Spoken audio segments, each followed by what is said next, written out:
Sir welcome to our channel sir.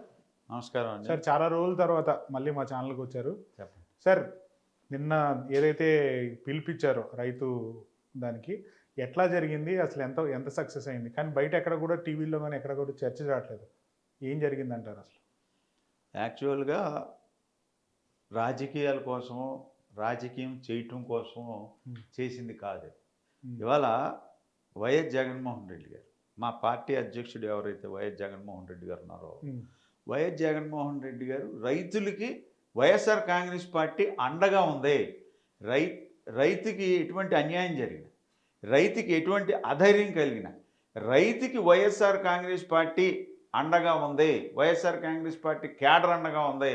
YSR Congress party అధ్యక్షుడు అండగా ఉన్నాడు.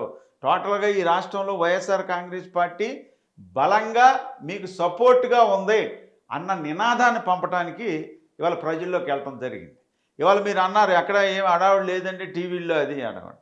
మరి మా దురదృష్టమో తెలియదు, ఏమో తెలియదు. నిన్న అల్లు అర్జున్ గారిని అరెస్ట్ చేయటం, ఆ ఏమో తిప్పటం, పొద్దున్నుంచి 6 గంటలు అదొక ఒక ఒక డ్రామాలాగా జరగటం. అది ఏం జరిగింది ఏంటో ప్రజలకు తెలియదు, మాకు తెలియదు, ఎవరికి తెలియదు. ఈ మీడియా అంతా కూడా ఆ ట్రాప్లో ఉన్నారు తప్ప రైతులకి ఏం మంచి జరుగుతుంది, ఏం జరుగుతుంది, రైతులకి ఏం మెసేజ్ వచ్చిందనే చూసే పరిస్థితులు లేరండి.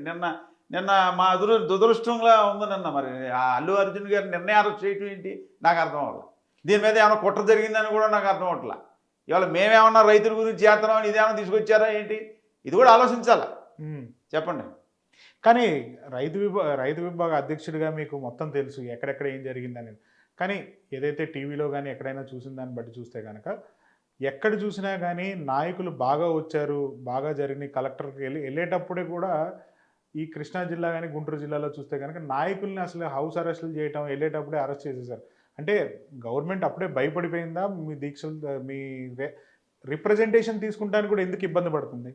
యాక్చువల్గా జగన్మోహన్ రెడ్డి గారు రైతుల గురించి, రైతులకి ఈ ధాన్యం కొనుగోలు కేంద్రాల్లో మద్దతు ధర ఉండాలి, తేమ శాతం అనేది అది పరిగణలోకి తీసుకోకుండానే రైతుకి గిట్టుబాటు ధర రావాలని చెప్పి ఏదైతే ధాన్యం కొనుగోలు చేస్తున్నారో ధాన్యం కొనుగోలు చేసినటువంటి డబ్బు ఇమ్మీడియట్లీగా రైతులకు పడాలి అనే ఉద్దేశంతో ఇవాళ మేము ఈ కలెక్టర్ ఆఫీసులో అయితే రిప్రజెంటేటివ్ ఇవ్వడానికి ఒక పిలుపునివ్వటం జరిగింది. ఆ పిలుపు ఏదైతే జగన్మోహన్ రెడ్డి గారు ఇచ్చారో ఆ పిలుపు మేము ఇచ్చిన మరుక్షణం నుంచి కూడా రైతులకి ఇవాళ డబ్బులు పడటం జరిగింది.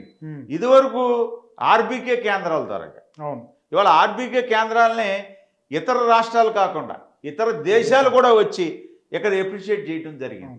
ఆర్బీకే కేంద్రాల ద్వారా ఈ రైస్ మిల్లర్స్ని కానీ, ఈ ఫెర్టిలైజర్స్ని కానీ, పెస్టిసైడ్స్ని కానీ ఇవన్నీ ఆర్బీకే కేంద్రాల్లో తీసుకొచ్చి పంట నమోదు కార్యక్రమాలు కానీ ఇవన్నీ తీసుకొచ్చి మిల్లర్స్ అందరినీ కూడా గవర్నమెంట్ కంట్రోల్లో పెట్టి ఇవాళ రైతు ధాన్యం అమ్ముతున్నాడు.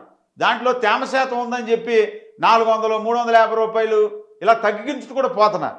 ఇవాళ ఆర్బీకే కేంద్రాల ద్వారా కొనుగోలు చేయటం వల్ల రైతుకి ఒకరోజు అటు ఇటుగా డబ్బులు పడకుండా కాదు, ఒకరోజు అటు ఇటు అవుతాయి. అది సెలవులు రావటం వల్ల, ఏది రావటం వల్ల ఒకరోజు అటు ఇటుగా రైతులకు డబ్బులు వేయటం జరిగింది. కానీ ఈ తేమ శాతం అది కంట్రోల్ చేయటం అనేది ప్రభుత్వం యొక్క ఆధీనంలో ఉండేది. ఇవాళ ఆధీనం రైతు మిల్లర్స్లోకి వెళ్ళిపోయింది. అతను నందంటే నంది, ఏదంటే అది ఆ రకంగా వెళ్ళిపోయి రైతు నష్టపోతున్నాడు. దాన్ని గుర్తించినటువంటి వైఎస్ఆర్ కాంగ్రెస్ పార్టీ అధ్యక్షుడు మాజీ ముఖ్యమంత్రి వైఎస్ జగన్మోహన్ రెడ్డి గారు రైతులను దృష్టిలో పెట్టుకుని మాకు రాజకీయాలు చేయవలసిన అవసరంలా, మేము రాజకీయాలు చేయటానికే, మా బతుకు తెరువే రాజకీయం, మేము బతకడానికే రాజకీయం చేయాలనే అవసరం మా పార్టీ అధ్యక్షుడు వైఎస్ జగన్మోహన్ రెడ్డి గారికి లేదు. ఆయన ప్రజా సంక్షేమమే ముఖ్యంగా, పేద ప్రజల్లో ఆనందం చూడటానికి. అలాగే ఇవాళ రైతులందరూ కూడా ఈ రాష్ట్రంలో సుభిక్షంగా ఉండాలి. రైతే రాజు, ఈ దేశానికి వెన్నుగనిపే రైతు అని చెప్పినటువంటి యొక్క నాయకులను చూసాం. అలా కాదు, అది ఆచరణ సాధ్యంలో పెట్టి రైతే ఈ దేశానికి వెన్నుకమ్మని నిరూపించినటువంటి మాజీ ముఖ్యమంత్రి వైఎస్ఆర్ కాంగ్రెస్ పార్టీ అధ్యక్షుడు వైఎస్ జగన్మోహన్ రెడ్డి గారు. సార్ గతంలో కనుక ఆర్బీసీ కేంద్రాల నుంచి అన్నీ కూడా జరిపేది కదా సార్ గవర్నమెంట్. కానీ ఇప్పుడు ఆ కేంద్రాలు ఉన్నాయా, లేకపోతే ఆ కేంద్రం నుంచి ఏం జరుగుతుంది అసలు? ఆ కేంద్రం అంతా నిర్వీర్యం చేసేసారు కదా. మీరు ఇంకో విధంగా చెప్పడు ఇన్సూరెన్స్ ప్రీమియం ఉండేది. అవును, గతంలో ఉండేది. దాని నిమిత్తం మనకు కొన్ని లక్షల కోట్లు కూడా ఇవాళ రైతులకు మనం రైతులకు చెల్లించాం. ఇచ్చాం. అవును. ఇవాళ ఏదైతే గ్రామ సచివాలయాల్లో పంట నమోదు కార్యక్రమం చేసేటువంటి ఈ యొక్క ఆఫీసర్స్ ఉన్నారో వాళ్ళు రైతులకు ఫోన్ చేసి కనీసం ఎకరానికైనా అరెకరానికైనా మీరు ఇన్సూరెన్స్ కట్టాలండి, లేకపోతే కుదరదండి అనే పరిస్థితి ఉంది. అది ఇవాళ ప్రతి రైతు ఆత్మసాక్షికి తెలుసు అది ఏం జరుగుతుందని. ఇలాంటివన్నీ జరగకుండా ఉండటాని కోసం, ఇలాంటివన్నీ జరిగినప్పుడు ఇవాళ వైఎస్ఆర్ కాంగ్రెస్ పార్టీ అనేది రైతులకు అండగా ఉందని తెలియజేయడానికే ఇవాళ మా నాయకుడు పిలుపునివ్వడం జరిగింది. ఇవాళ పెద్ద ఎత్తున కలెక్టర్ ఆఫీసులకు వెళ్ళి ఇవాళ రైతులకి ఇంత ధైర్యం ఉందనేటువంటి ఒక భరోసాని కలగజేసినటువంటి నాయకుడు వైఎస్ జగన్మోహన్ రెడ్డి గారు. మీకు ఇంకో విషయం చెప్తాను నేను. ఇవాళ ప్రీమియం ఇన్సూరెన్స్ ఎత్తేసారు, అలాగే ఇవాళ ఆర్బీకే కేంద్రాలు ఎత్తేసారు. ఇవాళ పంట నమోదులు ఏమున్నాయో తెలియదు, ఏ పంట పండిస్తారో తెలియదు. ఇలాంటివన్నీ కూడా ఒక సిస్టమ్ ప్రకారం, ఒక క్యాలెండర్ ప్రకారం, ఈ క్యాలెండర్ ప్రకారం చేయడం జరిగింది. ఇవాళ మీరు ఏం చెప్పారు? ఇవాళ కూటమి అభ్యర్థులందరూ ఇవాళ ఎలక్షన్ ముందు ఏం చెప్పారు? ప్రతి రైతు కుటుంబానికి 20,000 ఇస్తా అన్నారు. ఆ 20,000 మీరు కేంద్ర ప్రభుత్వంతో కలిపి ఇస్తానని చెప్పారా? ఇవాళ మీరు 20,000 రూపాయలు ఇస్తా అన్నారు. అప్పుడు కేంద్ర ప్రభుత్వంలో ఏ ప్రభుత్వం వస్తుందో మీకేం తెలుసు? మీ రాష్ట్రం గురించి చెప్పారు. మీ రాష్ట్రంలో మీరు ఇచ్చిన మేనిఫెస్టోలో ఏం చెప్పారు? ప్రతి రైతు కుటుంబానికి 20,000 ఇస్తానని చెప్పారు. అయితే కేంద్ర ప్రభుత్వం ఇచ్చిన 6,500 కలుపుకుని 26,500 మీరు ఇస్తారు. అప్పుడు 6 నెలలు అయింది. మీరు రైతుకు మటుకు మీరు ఇచ్చిన హామీని నెరవేర్చలేదు. రైతులు ఇవాళ పెట్టుబడి సాయం లేదు. ఇవాళ బుడమేరు వచ్చి అక్కడ ముప్పు ప్రాంతం జరిగింది. అలాగే వెస్ట్ గోదావరిలో ఎర్రకాలు వచ్చి అక్కడ ముప్పు ప్రాంతం జరిగింది. ఆ రైతులందరూ కూడా అదోపాలే ఇవాళ పంటలు పండక ఇవాళ ఏదో ఐఆర్ 120, 126 అని చెప్పి స్పీడ్ ఎత్తనం వేశారు. సరైన పంట పండలేదు. ఇవాళ పెట్టుబడి సహాయం ఏమీ లేదు. ఎకరానికి 25,000 రూపాయలు ఇవాళ పెట్టుబడి సాయం అవసరం. మీరు ఇస్తాన్న 20,000 రూపాయలు 6 నెలలు అయింది, ఇప్పుడు వరకు పైసా ఇవ్వలేదు. మీరు ఇచ్చిన హామీ ఇవ్వకపోగా ఇవాళ బుడమేరు ప్రాంతంలో ముంపు గ్రామమైనటువంటి రైతులకు కానీ ఎర్రకాలువ ముంపు ప్రాంతాలకైనా లక్షలాది రైతులకి మీరు ఇప్పటి వరకు ఒక్క పైసా ఒక ఇన్సూరెన్స్ నిమిత్తం కానీ ఏది ఇవ్వలేదు. బుడమేరు వచ్చినప్పుడు ఇదే చంద్రబాబు నాయుడు గారు ఇప్పుడు ఉన్నటువంటి ముఖ్యమంత్రి ఇవాళ సమీక్షలు చేశారు ఇన్సూరెన్స్ కంపెనీలతో.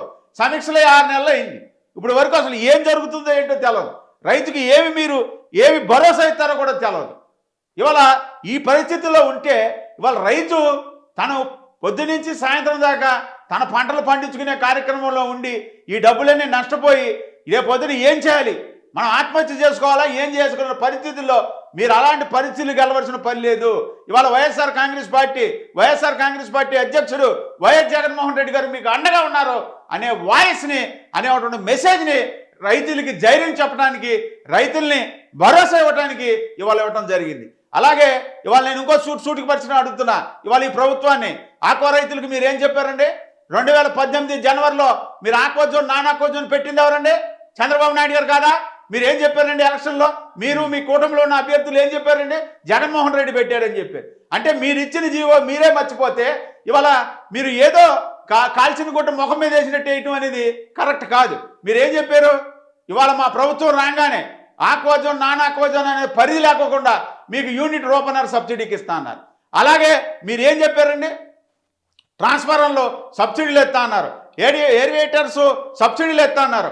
ఇవాళ 6 నెలలైనా మీరు పైసా అయినా మీరు ఆక్వా రైతుకి ఇచ్చారా అని అడుగుతున్నా. ఇవాళ వైఎస్ జగన్మోహన్ రెడ్డి గారు ఆక్వాకల్చర్ డెవలప్మెంట్ అథారిటీ పెట్టినప్పుడు ఇవాళ ఆక్వాకు సంబంధించిన అన్నీ కూడా అప్సడా పరిధిలోకి తీసుకొచ్చి ఫీడ్ కానీ సీడ్ కానీ ఇవాళ ఈ రేట్ల యొక్క నియంత్రణ కానీ తీసుకొచ్చింది ఆనాడు ఉన్నటువంటి దమ్మున ముఖ్యమంత్రి వైఎస్ జగన్మోహన్ రెడ్డి గారు. ఇవాళ ఆంధ్రప్రదేశ్ యొక్క ఆక్వా గురించి ఇవాళ ఆ రోజు సెంట్రల్ మినిస్టర్గా ఉన్నటువంటి పురుషోత్తం రూపాలా గారు మమ్మల్ని పిలిచి ఇవాళ మీ రాష్ట్రంలో ఏ విధంగా జరుగుతుంది, ఎలా మీటింగ్స్ కండక్ట్ చేస్తున్నారు అని మమ్మల్ని అడగటం జరిగింది. అలాగే ఇవాళ డొమెస్టిక్ మార్కెట్ ఇవాళ ప్రాసెసింగ్ ప్లాట్ల మీద ఆధారపడకుండా, డిమాండ్ సప్లై మీద ఆధారపడుకోకుండా ఇవాళ ఎవడు పండించిన పంట కనీసం 30 to 40% లోకల్ కన్జంప్షన్ సేల్ చేయాలి అని ఫిష్ ఆంధ్ర పెట్టడం జరిగింది. ఫిష్ ఆంధ్ర పెట్టి ఇవాళ రైతులందరూ కూడా డొమెస్టిక్ ఫార్మర్స్లో ఇవాళ రెస్టారెంట్లకు కానీ లేకపోతే ఎక్కడైనా సరే మీరు చేసుకున్న కనుక 30%ని ఇవాళ మనం డొమెస్టిక్ మార్కెట్లోకి తీసుకోవటం జరిగింది.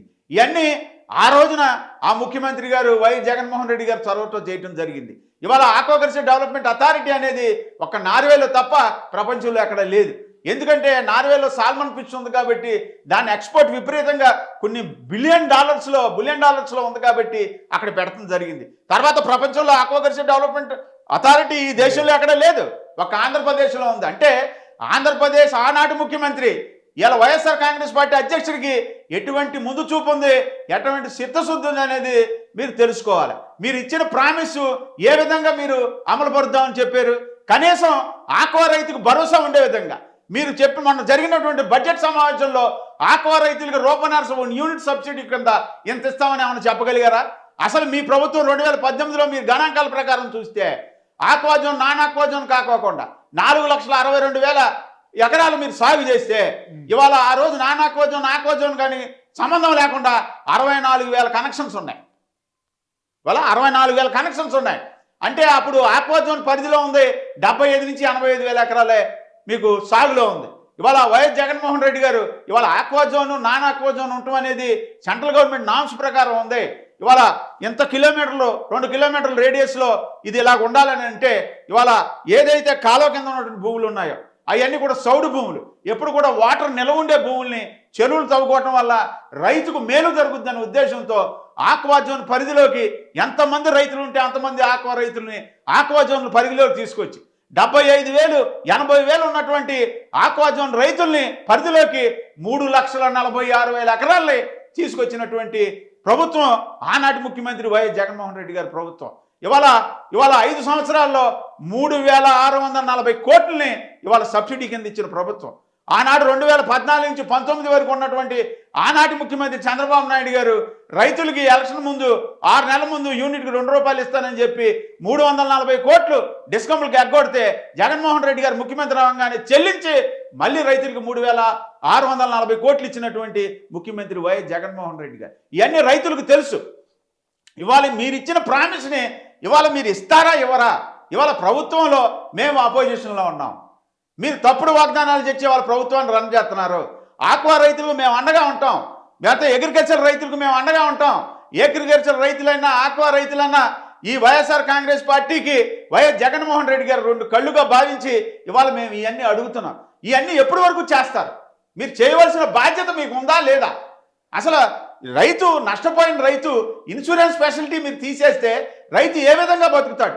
ఇవాళ పచ్చి రైతుల ఆత్మహత్యలు చూశారు, రేపు పొద్దున ఆక్వా రైతుల ఆత్మహత్యలు చూస్తారు, రేపు వరి పండించే రైతుల ఆత్మహత్యలు చూసే పరిస్థితి ఈ ప్రభుత్వం తీసుకొస్తుంది. ఈ ప్రభుత్వంలో ఉన్నటువంటి ఏదైతే ముఖ్యమంత్రి గారు ఉన్నారో దీని గురించి సమాధానం చెప్పవలసిన అవసరం ఈ రైతులకి ముఖ్యమంత్రి గారి మీద ఉంది.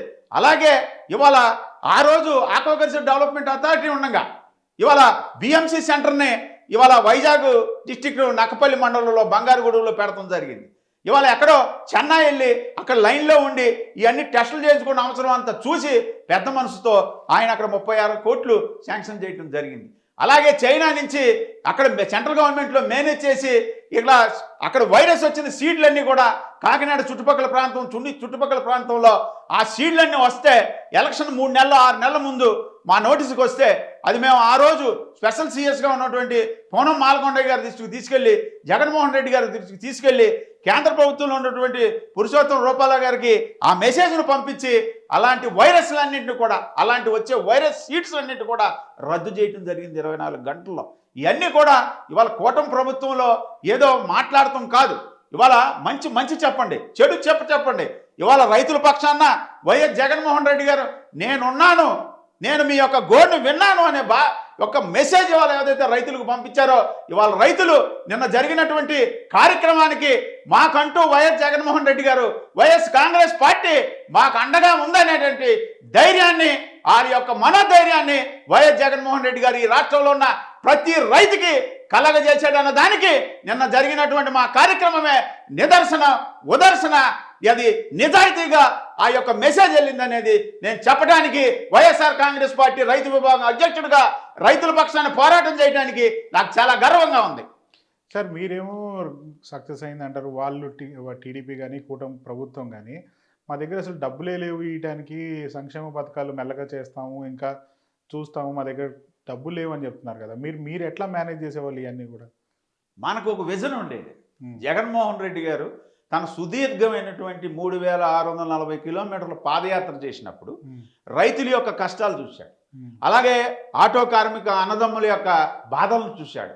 అలాగే డాక్రా మహిళల యొక్క బాధలను చూశాడు. అలాగే ఇవాళ ఈ ఆక్వా రైతుల యొక్క కన్నీళ్లను చూశాడు. తను తిరిగినప్పుడు సుదీర్ఘమైనటువంటి పాదయాత్రలో వీళ్ళందరినీ కూడా హక్కును చేర్చుకుని వీళ్ళకి మనం ఏ రకమైనటువంటి మనం నవరత్నాల పథకాల ద్వారాగా ఈ రాష్ట్రంలో ఉన్నటువంటి ఈ సెక్టర్లను ఎలాగ ఆదుకోవాలనే ఒక దృఢమైనటువంటి ఒక సంకల్పం ఉన్నటువంటి వ్యక్తిగా దానికి ఒక క్యాలెండర్ టైప్లో ఇవాళ మనం బ్యాంకులో ఒక ఫిక్స్డ్ డిపాజిట్ వేసుకుంటే ఆ ఫిక్స్డ్ డిపాజిట్ 40 రోజులకి వేసుకున్నావా, 45 రోజులకి వేసుకున్నావా, 60 రోజులకి వేసుకున్నావా, ఆ టైం వచ్చేటప్పటికి ఎలాగైతే ఆ బాండ్ రెన్యువల్ అవుతుందో ఆ రకంగా సంక్షేమ పథకాలని ఇవాళ డాక్రా మహిళలకి క్యాలెండర్ పరిస్థితి ఈ రోజున ఈ నెలలో ఈ యొక్క డాక్రా మహిళలకి ఈ డబ్బు పడుతుంది. అలాగే ఇక ఆటో కార్యక్రమాలకి ఈ అన్నదమ్ములకి ఈ డేట్న ఈ డబ్బులు పడతాయి. అలాగే ఆక్వా రైతులకు సబ్సిడీ ఈ రకంగా ప్రతి నెల 10 తారీఖు పడుతుంది. అలాగే ఏదైతే రజక సోదరులు ఉన్నారో వాళ్ళకి ఇచ్చేటువంటి సంక్షేమ పథకాలు ఈ రకంగా పడతాయి. అలాగే అమ్మఒడి కానీ ఇవన్నీ కూడా ఈ సంక్షేమ పథకాలన్నీ కూడా ఈ డేట్ల ప్రకారం ఈ క్యాలెండర్ ప్రకారం పెడుతుంది అనేటువంటి విజన్తో చేసినటువంటి నాయకుడు వైఎస్ జగన్మోహన్ రెడ్డి గారు. దానికి ప్రజలు ఆ 5 సంవత్సరాలు కూడా కనెక్ట్ అయిపోయారు. ఓహో, ఈ డేట్కి ఈ నెలలో మనకి ఈ పథకం వస్తుంది, మనకి ఈ డబ్బు మనకి ఈ నెలలో మన దగ్గర ఉంటుంది, మన జీవన యొక్క శైలికి ఈ డబ్బు ఉపయోగపడుతుందనే మేనేజ్మెంట్ని అది ఎవరో ఏదో చెప్తేనో ఎవరో చేయాలనిపిస్తేనో అది చేయటం ఎవరి తరం కాదు. ఆ దివంగత నేత వైఎస్ రాజశేఖర రెడ్డి గారి బిడ్డగా, ఆ రక్తం పంటుకు పుట్టిన బిడ్డగా, ఆయన యొక్క రక్తాన్ని పంచుకుంటూ బిడ్డగా ఆయన యొక్క నడకలో నడికేసి ఇవాళ నాన్న 2 అడుగులు వేస్తే నేను 4 అడుగులు వేస్తానని చెప్పి ఏదైతే ప్రజలకు చెప్పాడో అదే విధంగా ఇవాళ ఆసర సాధ్యం కానీ కూడా అదే మేనిఫెస్టోలో లేని కూడా అమలు పరిచినటువంటి దమ్మున ముఖ్యమంత్రి, విజన్ ఉన్న ముఖ్యమంత్రి ఇవాళ వైఎస్ జగన్మోహన్ రెడ్డి గారు. ఇవాళ ముఖ్యమంత్రి ఏం చెప్తున్నాడండి? సంపద సృష్టిస్తానంటున్నాడు. సంపద సృష్టించినోడికి ఇవన్నీ ఇవ్వటం ఈజీయే కదండి. ఇప్పుడు సంపదనే సృష్టించగలిగినటువంటి కెపాసిటీ ఉన్నటువంటి మీ అనుభవం, 40 ఏళ్ళ అనుభవం ఇవాళ ఈ పథకాలు ఇవ్వటం ఈజీయే కదండి. ముఖ్యమంత్రిగా 5 సంవత్సరాలుగా అనుభవం లేనివాడు ముఖ్యమంత్రి అయింది 2019లోనేగా జగన్మోహన్ రెడ్డి గారు. జగన్మోహన్ రెడ్డి గారు ఈ పథకాలను అమలుపరిచాడంటే 40 ఏళ్ళ మీకు అనుభవం ఉండి మూడు టర్ములు మీరు ముఖ్యమంత్రిగా చేస్తే మీరు ఎంత స్పీడ్గా సంపద సృష్టించి ఇవాళ సాఫ్ట్వేర్ని కనిపెట్టింది నేనే, ఇవాళ హైటెక్ సిటీని కట్టింది నేనే, సైబర్ టవర్ కట్టింది నేనే, ఇవాళ సాఫ్ట్వేర్ని డెవలప్ చేసిందే నేనే అన్న మీకు ఇది సాధ్యం కాదండి. ఏళ్ళ మీద సాధ్యమైనటువంటి విషయం. అంటే మీకు ఇంత అనుభవం ఉండి దీన్ని పట్టించుకోవట్లేదంటే ప్రజలు ఏ రకంగా అర్థం చేసుకుంటారో, భవిష్యత్తు మీకు ఏ రకంగా ఉంటుందో ప్రజలే నిర్ణయిస్తారు.